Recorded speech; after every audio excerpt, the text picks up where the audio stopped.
So we now have former Vice President Mike Pence officially jumping into the 2024 race. And it's kind of interesting, prior to this moment, he mostly hasn't said a lot about the whole January 6th situation and, the fact that he didn't do Trump's bidding on that day and incited a lot of anger to the extent that there were people running around the Capitol saying they wanted to hang him. He did make some comments previously that were, a little critical of Trump, but very, very carefully, very, very gingerly. Interestingly, in his launch, he was much more direct with regard to how he felt about it and how he felt that he did the right thing on that day. I would certainly agree with that assessment. Let's take a listen to a little bit of what he had to say. As I've said many times, on that fateful day, President Trump's words were reckless.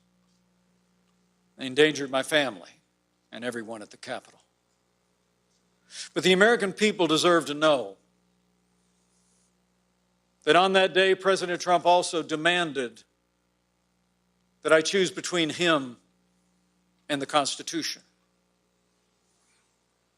Now voters will be faced with the same choice. 4 years earlier, I swore an oath with my hand on my Bible and on Ronald Reagan's Bible to support and defend the Constitution. The Bible says he keeps his oath even when it hurts. And I know something about that.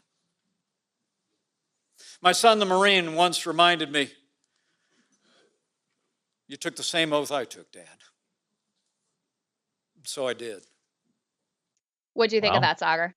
Well, it's an interesting strategy. I mean, here's the thing. I mean, on the merits, I think he's right. Like, in terms of recklessness, in terms of whether he did the right thing. Do I think that GOP primary voters agree with him? No. And that's just the biggest problem for all of these, almost anti-Trump candidates. DeSantis, is leaning into an anti-Trump case, which has nothing to do with kind of the liberal case against Trump, which is part of why I think it's more interesting and may have a chance of success, although I'm still, kind of dubious of that. With Pence and with Christie, who we're going to about to talk about, there is literally no evidence at all that the people who are with Trump are going to be swayed in any way by his critique, because they've heard it a million times for the last 2 years from CNN and from the mainstream media. I mean, we should all recall that panel that happened that we played for everyone from Newsmax, where whenever Josh Hammer, who we've had on the show, was advocating for DeSantis, was talking about, relitigating the last election, immediately the Trump person just came over the top and said, "You sound like a Democrat. You sound like a Democrat." And to a lot of primary voters, that is an attack that is going to ring very true. They're going to cast Pence as like an agent of, the Democratic establishment. And even though it may sound ludicrous, that's just how this type of rhetoric is going to code. So politically, any voter who is swayed by this is already not with Trump. There's just not that many of those people. We know that from the data. I mean, on the politics, it's impossible to disagree. Like, you just look at the numbers. I mean, an overwhelming majority of the Republican base still thinks that the election was stolen. They're with Trump on this. They agree with him, et cetera. I guess what I would say is Mike Pence is not going to win the nomination anyway. Right. So he may as well conduct his campaign in an honorable way that allows him to be honest, to maintain his dignity. I mean, it was so embarrassing when he was so nervous about calling out Trump for January 6th, given that not only himself, but his family was legitimately put at risk on that day. And Trump didn't seem to care whatsoever. If anything, he reveled in it.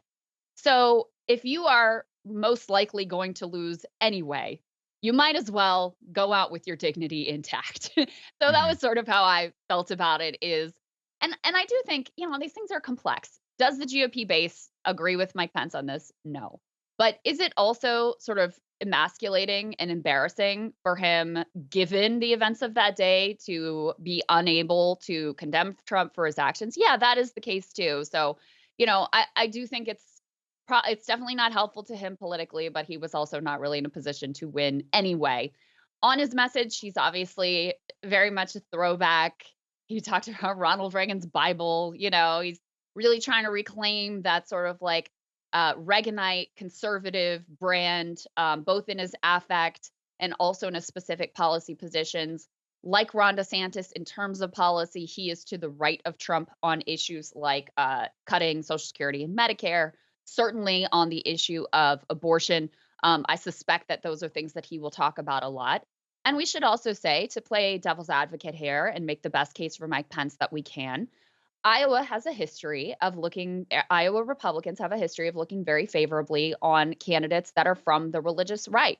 So, Mike Huckabee does very well there. Rick Santorum does very well there. So he has that ideological, social, cultural positioning that some Iowa conservatives will find very appealing, and he has deep ties in that community. So that's kind of the best case that I can make for him. Do I think that that's a case that will enable him to defeat Donald Trump? No. Do I think that that's kind of a problem for Ron DeSantis, though, that he's in the race and will have some modicum of support in the critical early state that Ron DeSantis really has to win in order to have a shot?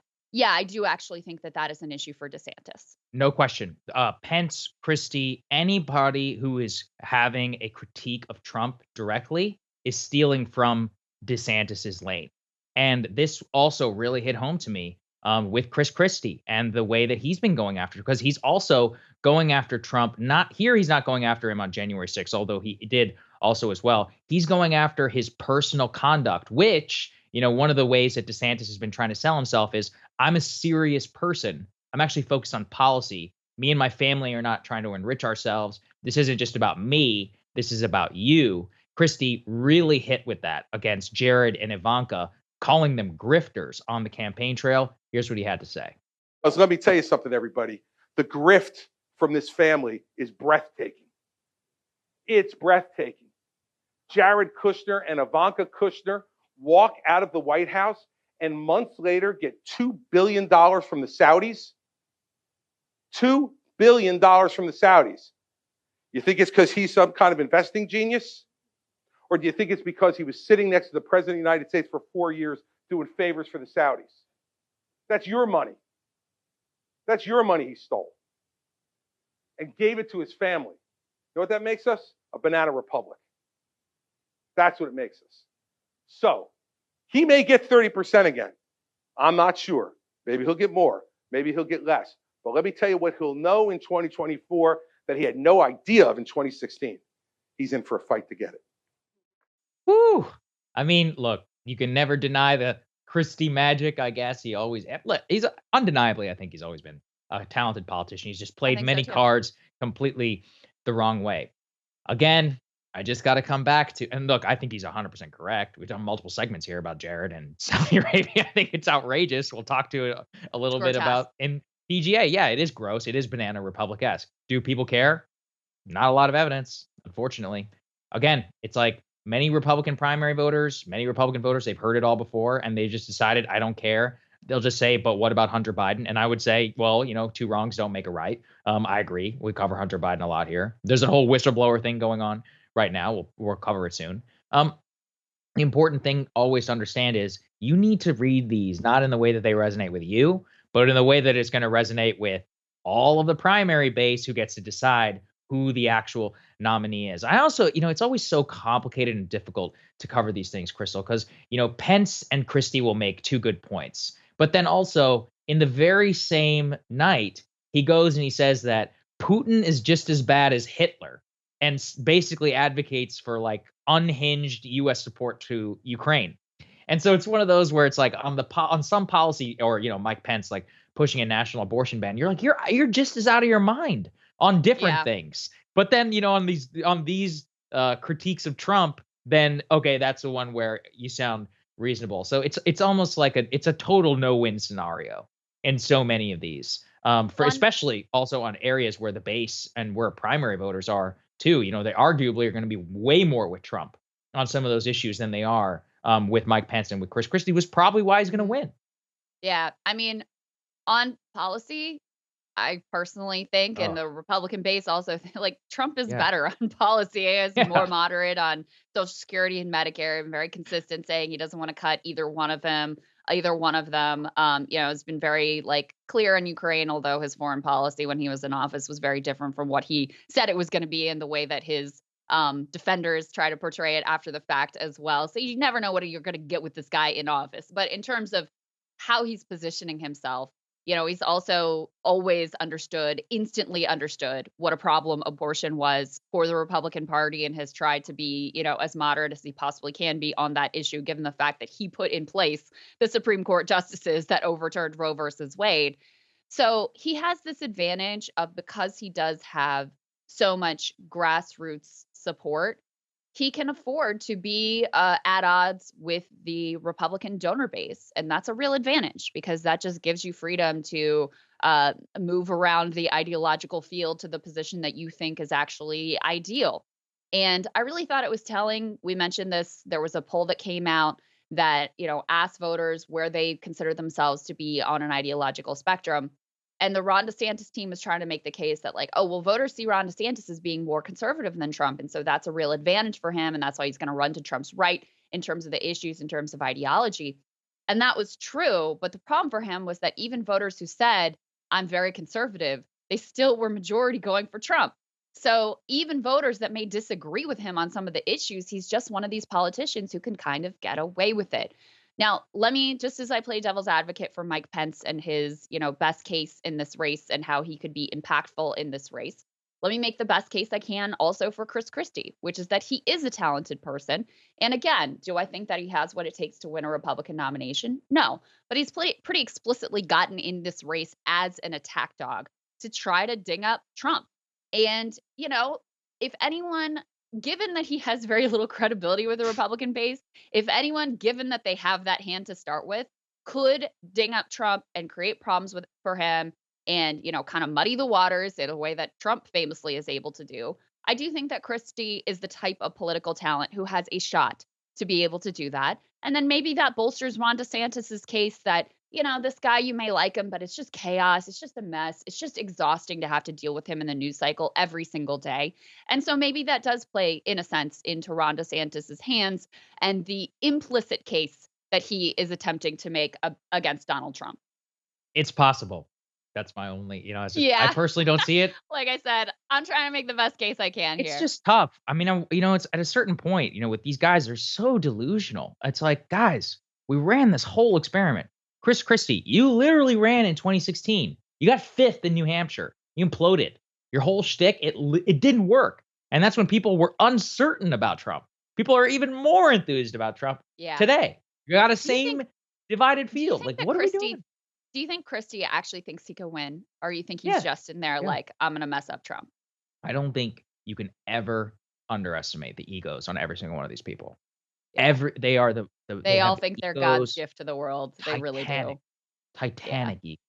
And, whenever you have that type of ego, you can convince yourself of anything. Being humble is one of those where if you are even a little bit compared to the other guy, they're probably going to win, in the long run to get to the point of where they are. They've all had to sacrifice and give up so much, that they all think like, hey, there's a shot and the shot is enough, if you care about power. So, yeah. That's the way I see it. True. Very true. And then in modern presidential politics, the worst that happens is like you lose, but you get a lot of media attention, and then you can go work for CNN or Fox News or however you position yourself. Exactly. There's some internal DeSantis polling that they gave to the New York Post that is interesting in a number of ways. Let's put this up on the screen. So they say that DeSantis is gaining on Trump, that he's in a virtual tie in Iowa. This is according to his internal polls. Okay. So first of all, with regard to internal polls, you always this is like the best of the best case scenario for the candidate that is leaking the polls. So keep that in mind to start with. They show if you had in Iowa a head-to-head matchup, DeSantis is still losing to Trump, but within the margin of error. They have Trump at 45% support in Iowa and DeSantis at 43% support. This is an improvement from a previous poll that they say had Trump at 53% and DeSantis at 39% before he entered the race. This is clearly an attempt from the DeSantis camp to regain some kind of momentum, some kind of media narrative after most of the polls showed his launch resulted in no poll gains for him, which is that's a real problem for him. But the problem is that it's not going to be a head-to-head race in Iowa. So this very same poll, when you open it up and you include the full cavalcade of candidates who are actually running in the race, you still have Trump winning. You've got Trump at 39% support, DeSantis at 29%, Tim Scott at 7%, Nikki Haley at 6%, Pence and Ramaswamy at 4%, and nobody else cracking 1%. So even in the best case scenario internal poll from the DeSantis campaign that they're putting out to the press, in the state where he is probably performing the best, even with all of those factors still going his way, you still have Trump on top by 10 points. Yep. There you go. That's the ultimate Gordian knot, as we will continue to describe it. Yes, I will say, I'm again trying to make the other side of the case this show, but DeSantis did get handed one positive piece of news, which is that the governor of New Hampshire, Kristen Sununu, is taking a pass. He is not running. And that's important for DeSantis because New Hampshire is obviously a very critical early state as well, where DeSantis also needs to win. Kristen Sununu nationally may not be all that well known, but in the state of New Hampshire, he has very high approval ratings. I think I consistently see him rated as one of the most popular governors in the country, even though New Hampshire, at best is a swing state, is really more sort of leaning towards the blue. As a Republican governor, he's very popular there. So he would have probably done pretty well in that primary. That would have been a problem for DeSantis. So he did get that piece of good news. Hey guys, ready or not, 2024 is fully upon us now, and Saagar and I have been brainstorming ways that we can really up our game for this critical election. Yeah, we rely on our premium subs to expand our coverage, to add staff, to upgrade the studio. We just want to give you the best independent coverage of this election, which is possible. So if you can help us out, become a premium subscriber today, breakingpoints.com, or the link is down here in the description video. It really means the world to us, and if you like what we're all about, this is the best possible way to keep us 100% independent, working only for you.